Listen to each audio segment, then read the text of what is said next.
How long's it been since we recorded you working on your truck? Well, we've definitely put a lot more into it, and it was a little off camera. We got more interior parts. Got some snazzy dash pad. We got some vents. Did we ever get the gauges in? We did a video of the install of the gauges. Huh. But I think that's as far as it went.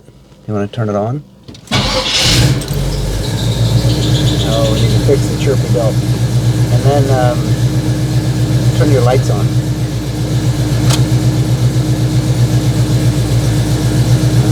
Cool. What's going on over here?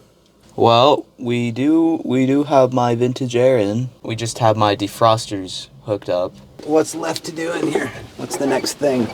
Well, probably maybe getting my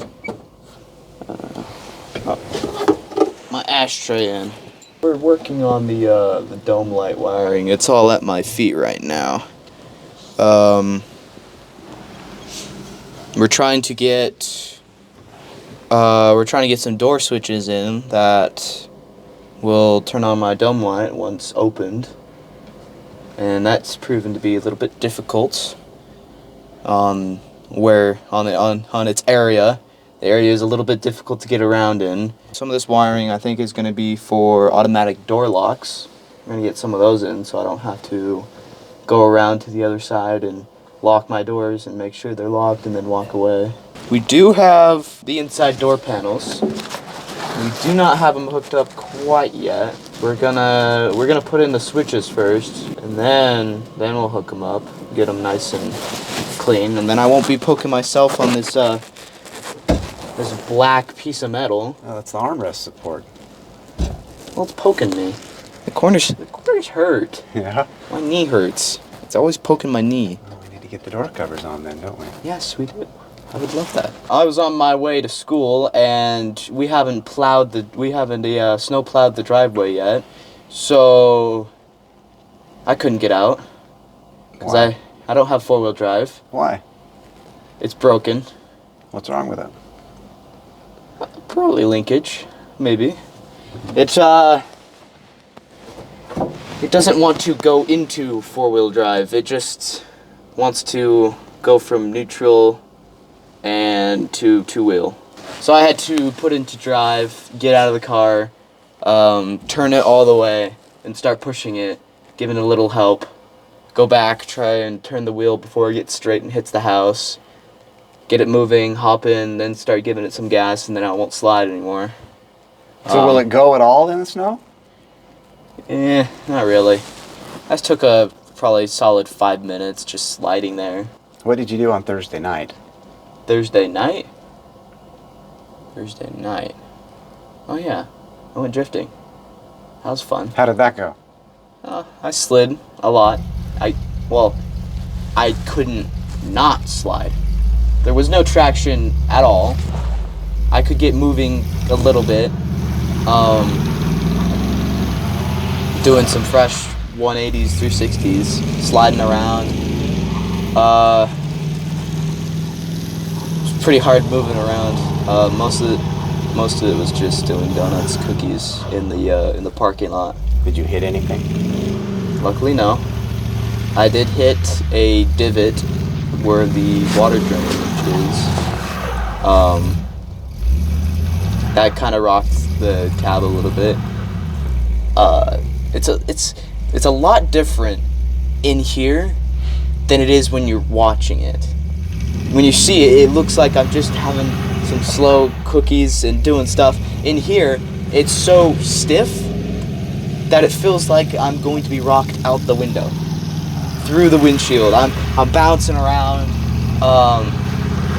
just doing donuts, just bouncing around, sliding. It was very, very bumpy. Was it fun? Oh yeah, it was totally fun. That was like the main thing that I wanted to do this winter. I was waiting for it because I have no weight in the back. There's no weight in the back. I can just do whatever I want. I can't get out of the driveway. When's it gonna snow again? I'm sure it'll probably snow for the next several days. Keep going. Get a lot of snow. And what are you going to do with that snow? You going to get out again? Yes. So Well, if I can get out. it sounds like maybe it's time to fix the four-wheel drive. I Should we take a look at it and see what we can find? Yeah. I wanna be able to get to school during the week when it snows. All right. Caleb is in running the transfer case shift lever. Right now it is in the what we believe to be too high position. So pull it to neutral or push it to neutral and then forward again. That should be too low. Now push on it pretty hard. Up. Yeah. Okay, now come back to what we believe is too high.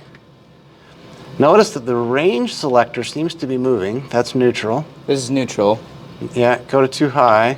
That range selector is moving. Now, if you pull pretty hard and it tries, it's either gummed up in that linkage box or it's gummed up inside the transfer case. In any event, the linkage that should put it in four-wheel drive doesn't seem to be moving. What I want to do is disconnect the linkage from that little shifter box cage that's at the base of the lever that you move. Okay. So I can identify, what I'm doing is isolating where the problem is. It's either inside the transfer case or it's in the shift box. And the way to tell is to separate them. If you separate them and then I'm able to move the lever back, then it's the transmission. That's or right. Transfer case. You got it. Is the WD-40 still on the bench right in front of you? Yeah. Grab that. Got to clear something out. What's happening? Is there gunk in there? Yeah, it's stuck, and I don't know why, but I figured I'd try the simple thing first. This linkage right here is what goes to the four-wheel drive. This one is the range selector. So with that one disconnected, I can manually shift it into four-wheel drive just by pulling on it. Right there. So it means there must be something stuck up inside of that shifter box right there. So we're going to try seeing if we can knock some things loose maybe. It's going to rain WD-40, isn't it? Okay, try moving it around. Just kind of yank it back and forth a few times. Is it moving any further, do you think? Doesn't look like it. Whoa! There it goes. That's it. Which side are you on? I'm on the very bottom. All the way back toward the seat? Yeah. Okay, now move it again. Yeah, it's just gummed up in there, isn't it? Okay, go. Oh, now I'm all the way forward. Yeah, it's getting there. Okay, good. Okay, move it back and forth all the way if you can again.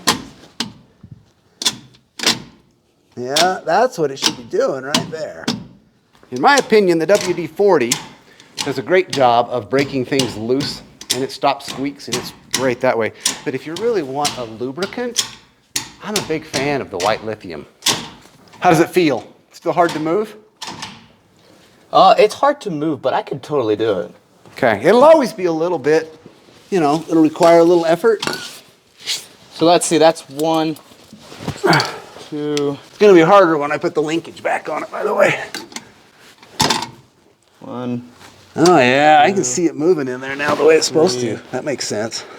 Okay, hold tight. Let me try putting the linkage on and then let's see what you got. Okay, now can you move it? Yep, there's four-wheel right there. Yep, that's four-wheel. 2, 4. I think you got it, dude. Oh, let's tighten your fan belt. Oh yeah, Not let's fan do that. belt, your alternator belt.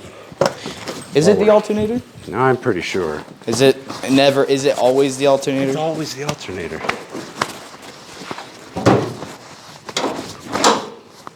It's called a turnbuckle. So you first have to loosen the jam nut. You mean this one down here? Yep.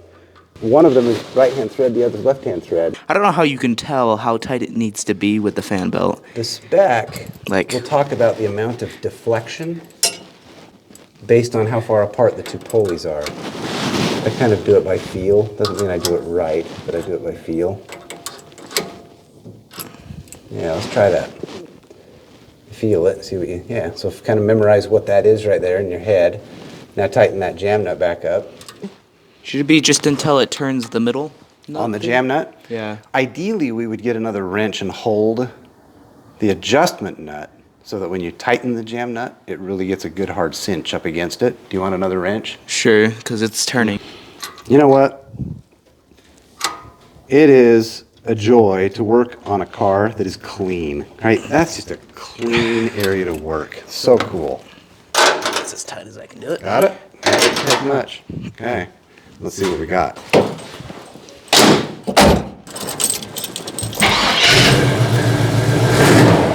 No more squeak squeak.